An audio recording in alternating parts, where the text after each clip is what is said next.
ਸਾਂਝਾ ਮੁੱਦਾ ਦੇਖ ਰਹੇ ਸਾਰੇ ਦਰਸ਼ਕਾਂ ਨੂੰ ਪਿਆਰ ਭਰੀ ਸਤਿ ਸ੍ਰੀ ਅਕਾਲ। ਅੱਜ ਅਸੀਂ ਪਹੁੰਚੇ ਹਾਂ ਅਦੀਨਾ ਨਗਰ। ਇਤਿਹਾਸ ਦੀ ਝਲਕ ਲੜੀ ਦੇ ਤਹਿਤ ਅਸੀਂ ਤੁਹਾਨੂੰ ਵੱਖ-ਵੱਖ ਜਗ੍ਹਾ ਤੇ ਵੱਖ-ਵੱਖ ਇਤਿਹਾਸ ਤੋਂ ਜਾਣੂ ਕਰਵਾ ਰਹੇ ਹਾਂ। ਇਸ ਵਕਤ ਅਸੀਂ ਤੁਹਾਨੂੰ ਲੈ ਕੇ ਆਏ ਹਾਂ ਅਦੀਨਾ ਨਗਰ, ਜਿੱਥੇ ਮਹਾਰਾਜਾ ਰਣਜੀਤ ਸਿੰਘ ਜੀ ਨੇ ਗਰਮੀਆਂ ਦੇ ਲਈ ਰਾਜਧਾਨੀ ਬਣਾਈ ਹੋਈ ਸੀ। ਅੱਜ ਉਹ ਮਹਿਲ ਖੰਡਰ ਹੋ ਚੁੱਕਾ ਹੈ।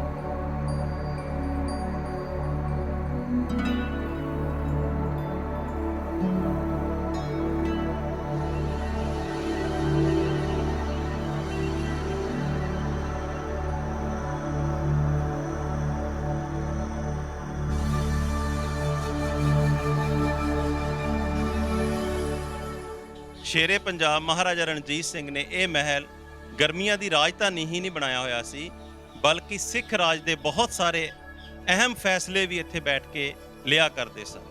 ਗਰਮੀਆਂ ਨੂੰ ਇਸ ਜਗ੍ਹਾ ਤੇ ਬਹੁਤ ਵੱਡਾ ਰਾਜ ਦਰਬਾਰ ਲਾਇਆ ਕਰਦੇ ਸਨ।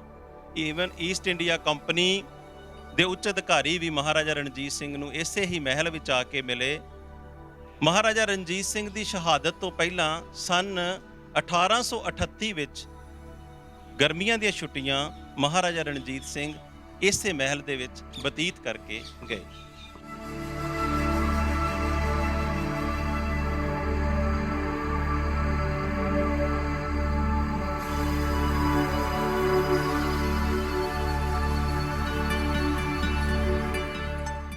ਦੀਨਾ ਨਗਰ ਦੇ ਸ਼ਾਹੀ ਮਹਿਲ ਵਿੱਚ ਮਹਾਰਾਜਾ ਰਣਜੀਤ ਸਿੰਘ ਇਕੱਲੇ ਗਰਮੀਆਂ ਹੀ ਨਹੀਂ ਬਿਤਾਉਂਦੇ ਸਨ, ਬਲਕਿ ਇੱਥੇ ਸ਼ਾਹੀ ਦਰਬਾਰ ਵੀ ਲਗਾਉਂਦੇ ਸਨ ਅਤੇ ਦੇਸ਼ ਪੰਜਾਬ ਦੇ ਬੜੇ ਅਹਿਮ ਫੈਸਲੇ ਉਹਨਾਂ ਨੇ ਇੱਥੇ ਬੈਠ ਕੇ ਹੀ ਲਏ। ਇਸ ਤੋਂ ਇਲਾਵਾ ਈਸਟ ਇੰਡੀਆ ਕੰਪਨੀ ਦੇ ਵੱਡੇ ਅਧਿਕਾਰੀਆਂ ਨਾਲ ਵੀ ਉਹਨਾਂ ਦੀ ਇੱਥੇ ਹੀ ਮੁਲਾਕਾਤ ਹੋਈ ਸੀ, ਜਿਸ ਦਾ ਇਤਿਹਾਸ ਵਿੱਚ ਜ਼ਿਕਰ ਵੀ ਮਿਲਦਾ ਹੈ।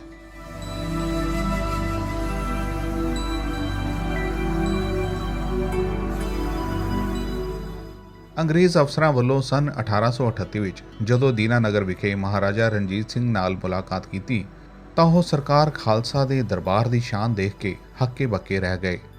ਉਹਨਾਂ ਅਧਿਕਾਰੀਆਂ ਵਿੱਚੋਂ ਸ਼ਾਮਲ WG ਉਸਬੋਰਨ ਨੇ ਸਰਕਾਰ ਖਾਲਸਾ ਦੇ ਦਰਬਾਰ ਦੀ ਸ਼ਾਨ ਦਾ ਜੋ ਅੱਖੀ ਡਿੱਠਾ ਹਾਲ ਬਿਆਨਿਆ, ਉਸ ਨੂੰ ਡਾਕਟਰ ਸੁਖਦਿਆਲ ਸਿੰਘ ਨੇ ਆਪਣੀ ਕਿਤਾਬ ਵਿੱਚ 5 ਦਰਿਆਵਾਂ ਦਾ ਸ਼ੇਰ ਮਹਾਰਾਜਾ ਰਣਜੀਤ ਸਿੰਘ ਵਿੱਚ ਦਰਜ ਕੀਤਾ ਹੈ।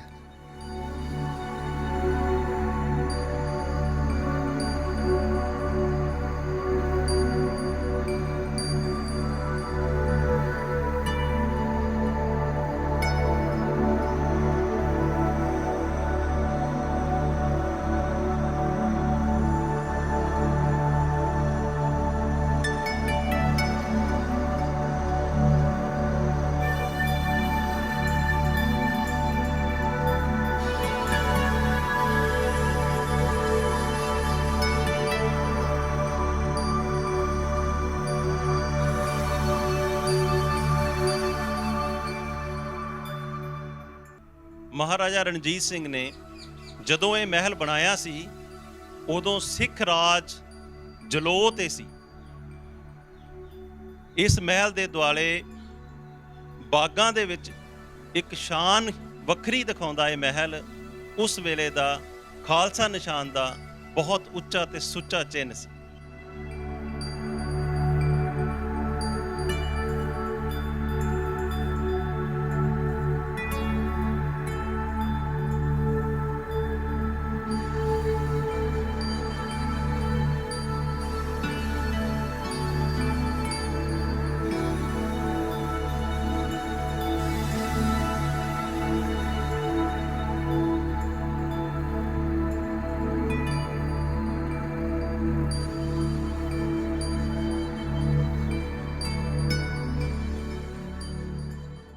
ਜਦੋਂ ਸਨ 1849 ਵਿੱਚ ਈਸਟ ਇੰਡੀਆ ਕੰਪਨੀ ਨੇ ਪੰਜਾਬ ਨੂੰ ਪੂਰੀ ਤਰ੍ਹਾਂ ਆਪਣੇ ਕਬਜ਼ੇ ਵਿੱਚ ਲਿਆ ਤਾਂ ਅੰਗਰੇਜ਼ ਹਕੂਮਤ ਵੱਲੋਂ ਅਦੀਨਾ ਨਗਰ ਨੂੰ ਜ਼ਿਲ੍ਹਾ ਸਦਰ ਮੁਕਾਮ ਬਣਾ ਕੇ ਡਿਪਟੀ ਕਮਿਸ਼ਨਰ ਦਾ ਦਫ਼ਤਰ ਦੀਨਾ ਨਗਰ ਦੇ ਇਸ ਸ਼ਾਹੀ ਮਹਿਲ ਵਿੱਚ ਬਣਾਇਆ। ਹਾਲਾਂਕਿ ਡਿਪਟੀ ਕਮਿਸ਼ਨਰ ਦਾ ਇਹ ਦਫ਼ਤਰ ਥੋੜਾ ਚਿਰ ਹੀ ਇੱਥੇ ਰਿਹਾ ਅਤੇ ਕੁਝ ਮਹੀਨਿਆਂ ਬਾਅਦ ਹੀ ਡਿਪਟੀ ਕਮਿਸ਼ਨਰ ਦਫ਼ਤਰ ਬਟਾਲਾ ਦੇ ਮਹਾਰਾਜ ਸ਼ੇਰ ਸਿੰਘ ਮਹਿਲ ਵਿੱਚ ਤਬਦੀਲ ਕਰਕੇ ਬਟਾਲਾ ਨੂੰ ਜ਼ਿਲ੍ਹਾ ਸਦਰ ਮੁਕਾਮ ਬਣਾ ਦਿੱਤਾ। ਅਖੀਰ ਅੰਗਰੇਜ਼ਾਂ ਨੇ 1 ਮਈ 1852 ਨੂੰ ਗੁਰਦਾਸਪੁਰ ਨੂੰ ਜ਼ਿਲ੍ਹਾ ਘੋਸ਼ਿਤ ਕਰਕੇ ਇੱਥੇ ਡਿਪਟੀ ਕਮਿਸ਼ਨਰ ਦਫ਼ਤਰ ਬਣਾ ਲਿਆ। ਭਾਵੇਂ ਦੀਨਾ ਨਗਰ ਦੇ ਸ਼ਾਹੀ ਮਹਿਲ ਦੇ ਡਿਪਟੀ ਕਮਿਸ਼ਨਰ ਦਾ ਦਫ਼ਤਰ ਕੁਝ ਮਹੀਨਿਆਂ ਵਿੱਚ ਹੀ ਬਟਾਲਾ ਤਬਦੀਲ ਹੋ ਗਿਆ ਸੀ, ਪਰ ਇਸ ਮਹਿਲ ਨੂੰ ਈਸਟ ਇੰਡੀਆ ਕੰਪਨੀ ਵੱਲੋਂ ਖਾਲੀ ਨਹੀਂ ਕੀਤਾ ਗਿਆ ਸੀ। ਉਹ ਇਸ ਸ਼ਾਹੀ ਮਹਿਲ ਦਾ ਸਾਰਾ ਬੇਸ਼ਕੀਮਤੀ ਸਮਾਨ ਇੰਗਲੈਂਡ ਲੈ ਗਏ ਸਨ।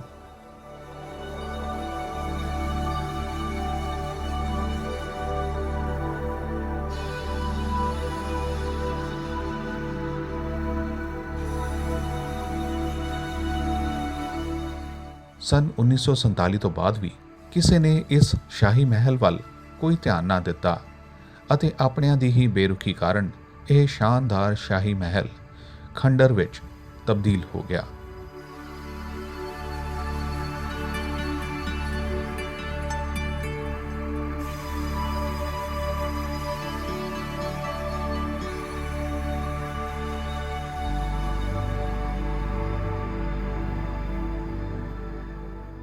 ਖੰਡਹਰ ਬਣਿਆ ਇਹ ਮਹਿਲ ਆਪਣੇ ਵਾਰਸਾਂ ਨੂੰ ਆਵਾਜ਼ ਮਾਰ ਰਿਹਾ ਹੈ, ਪਰ ਅਫਸੋਸ ਉਸ ਦੀ ਆਵਾਜ਼ ਸੁਣਨ ਵਾਲਾ ਕੋਈ ਨਹੀਂ। ਸੰਭਾਲਣਾ ਕੀਤੇ ਜਾਣ ਸਦਕਾ ਕੁਝ ਸ਼ਰਾਰਤੀ ਲੋਕ ਸਰਕਾਰ ਖਾਲਸਾ ਦੇ ਸ਼ਾਹੀ ਮਹਿਲ ਦੀਆਂ ਛੱਤਾਂ ਹੀ ਲਾ ਕੇ ਲੈ ਗਏ ਹਨ।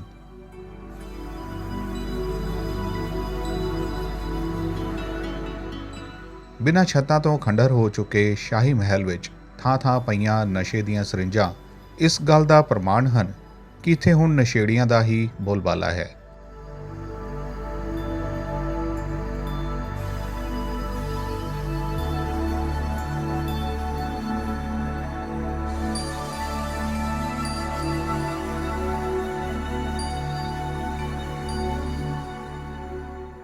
ਜਿਸ ਥੜੇ ਉੱਪਰ ਮਹਾਰਾਜਾ ਸਾਹਿਬ ਆਪਣਾ ਸ਼ਾਹੀ ਤਖਤ ਸਜਾ ਕੇ ਬੈਠਦੇ ਸਨ, ਉਹ ਥੜਾ ਭਾਵੇਂ ਅੱਜ ਵੀ ਹੈ, ਪਰ ਇੱਕ ਸਰਕਾਰ ਬਾਝੋਂ ਉਸ ਦਾ ਵੀ ਕੀ ਹਾਲ ਹੋਵੇਗਾ, ਇਸ ਦਾ ਅੰਦਾਜ਼ਾ ਸਹਿਜੇ ਹੀ ਲਗਾਇਆ ਜਾ ਸਕਦਾ ਹੈ।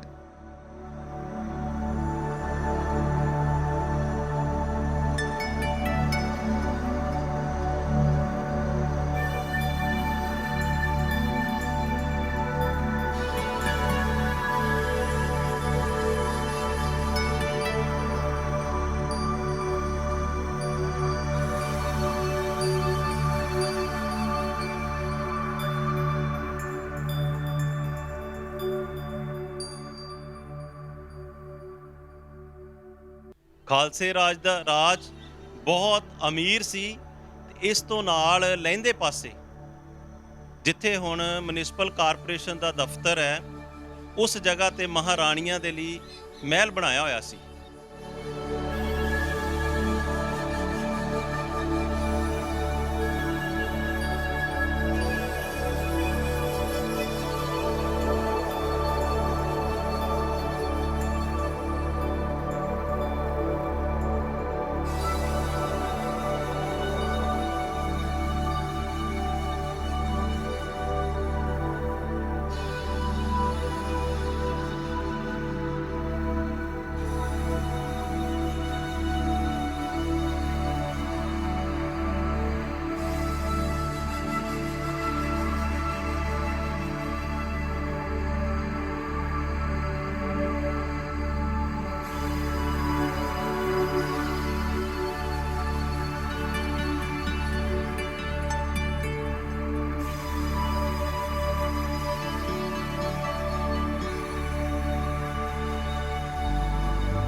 ਹਰ ਸਾਲ ਲਾਹੌਰ ਵਿਖੇ ਮਹਾਰਾਜਾ ਰਣਜੀਤ ਸਿੰਘ ਦੀ ਬਰਸੀ ਮਨਾਉਣ ਜਾਣ ਵਾਲੇ ਸਿੱਖ ਸ਼ਾਇਦ ਹੀ ਕਦੀ ਦੀਨਾ ਨਗਰ ਦੇ ਸ਼ਾਹੀ ਮਹਿਲ ਵਿੱਚ ਆਏ ਹੋਣ। ਜੇਕਰ ਆਏ ਹੁੰਦੇ ਤਾਂ ਇਸ ਮਹਿਲ ਦੇ ਇਹ ਹਾਲਾਤ ਨਹੀਂ ਹੋਣੇ ਸਨ।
ਮੋਇਆ ਜਦੋਂ ਪੰਜਾਬ ਦਾ ਮਹਾਰਾਜਾ, ਮੋਈ ਵੀਰਤਾ ਵੀਰ ਪੰਜਾਬੀਆਂ ਦੀ, ਜਿਹਦੇ ਨਾਲ ਵੈਰੀ ਥਰ ਥਰ ਕੰਬਦੇ ਸੀ। ਟੁੱਟ ਗਈ ਸ਼ਮਸ਼ੀਰ ਪੰਜਾਬੀਆਂ ਦੀ, ਉਹਦੇ ਰੰਗ ਮਹਿਲ ਵਿੱਚ ਲਹੂ ਡੁੱਲਾ। ਲਿਬੜ ਗਈ ਤਸਵੀਰ ਪੰਜਾਬੀਆਂ ਦੀ, ਤੁਰਿਆ ਸ਼ੇਰ ਤੇ ਪੈਰਾਂ ਵਿੱਚ ਫੇਰ ਪੈ ਗਈ। ਲੱਥੀ ਲੱਥੀ ਜੰਜੀਰ ਪੰਜਾਬੀਆਂ ਦੀ, ਉਹ ਕਿਹਨੂੰ ਦਸੀਏ ਕਿੱਦਾਂ ਦੁਪਹਿਰ ਵੇਲੇ ਲੁੱਟੀ ਗਈ ਅੱਜ ਹੀਰ ਪੰਜਾਬੀਆਂ ਦੀ। ਕੱਲਾ ਸ਼ੇਰ ਨਹੀਂ ਚਿਖਾ ਦੇ ਵਿੱਚ ਸੜਿਆ, ਸੜ ਗਈ ਤਕਦੀਰ ਪੰਜਾਬੀਆਂ ਦੀ। ਸ਼ੇਰੇ ਪੰਜਾਬ ਮਹਾਰਾਜਾ ਰਣਜੀਤ ਸਿੰਘ ਦੀ ਪਰਥਾਈ ਲਿਖੀਆਂ ਉਪਰੋਕਤ ਸਤਰਾਂ ਬਿਲਕੁਲ ਸੱਚ ਹਨ ਅਤੇ ਜੇਕਰ ਕਿਸੇ ਨੇ ਇਹਨਾਂ ਸਤਰਾਂ ਦਾ ਸੱਚ ਆਪਣੀ ਅੱਖੀਂ ਦੇਖਣਾ ਹੋਵੇ ਤਾਂ ਉਹ ਜ਼ਿਲ੍ਹਾ ਗੁਰਦਾਸਪੁਰ ਦੇ ਸ਼ਹਿਰ ਦੀਨਾਨਗਰ ਵਿਖੇ ਸ਼ੇਰੇ ਪੰਜਾਬ ਦੇ ਸ਼ਾਹੀ ਮਹਿਲ ਵਿਖੇ ਪਹੁੰਚ ਕੇ ਦੇਖ ਸਕਦਾ ਹੈ। ਇਹ ਸ਼ਾਹੀ ਮਹਿਲ ਨੂੰ ਦੇਖ ਕੇ ਸਹਿਜੇ ਹੀ ਮਹਿਸੂਸ ਕੀਤਾ ਜਾ ਸਕਦਾ ਹੈ ਕਿ ਸੱਚਮੁੱਚ ਕੱਲਾ ਸ਼ੇਰ ਚਿਖਾ ਦੇ ਵਿੱਚ ਨਹੀਂ ਸੜਿਆ ਸੀ, ਬਲਕਿ ਉਸ ਨਾਲ ਪੰਜਾਬੀਆਂ ਦੀ ਤਕਦੀਰ ਵੀ ਸੜ ਗਈ ਸੀ।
ਇਤਫਾਕ ਨਾਲ ਅੱਜ ਇਹ ਮਹਿਲ ਦੇ ਦੁਆਲੇ ਦੁਆਲੇ ਬਾਗ ਹੈ, ਪਰ ਇਸ ਬਾਗ ਦੇ ਹੋਣ ਦੇ ਬਾਵਜੂਦ ਇਹ ਮਹਿਲ ਅੰਦਰ ਅੱਜ ਵੀ ਨਸ਼ੇ ਦੀਆਂ ਬੋਤਲਾਂ, ਸਰਿੰਜਾਂ, ਇਹ ਸਭ ਕੁਝ ਪਈਆਂ ਹਨ।